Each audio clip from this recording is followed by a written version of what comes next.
രേണുസുതി തലവേദന എടുക്കുന്നുണ്ടെന്ന് നമ്മുടെ അനീഷിൻ്റെ അടുത്ത് വന്ന് പറഞ്ഞു എന്ന് പറയുന്നുണ്ട്.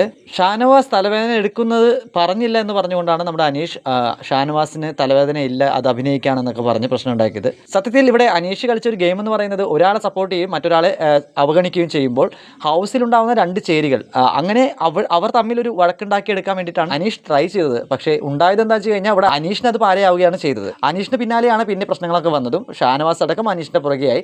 അനീഷിന് ആ കൂടെ രേണുസുദിനെ സപ്പോർട്ട് ചെയ്യുക എന്നുള്ളൊരു ദൗത്യം മാത്രമായി അത് ചുരുങ്ങി. പക്ഷേ ക്യാമറ പ്രസൻസിൻ്റെ കാര്യത്തിൽ അനീഷ് കുറച്ചും കൂടെ മുന്നിലേക്ക് വന്നു എന്ന് വേണമെങ്കിൽ പറയാം. അത് അപ്പാനി ശരത്ത് മനസ്സിലാക്കിക്കൊണ്ട് അനീഷിനെ കളിയാക്കുന്നുണ്ട്. ഒപ്പം ഷാനവാസ് ആ നടത്തത്തിനെ കളിയാക്കിക്കൊണ്ട് കാണിക്കുന്നുണ്ട്.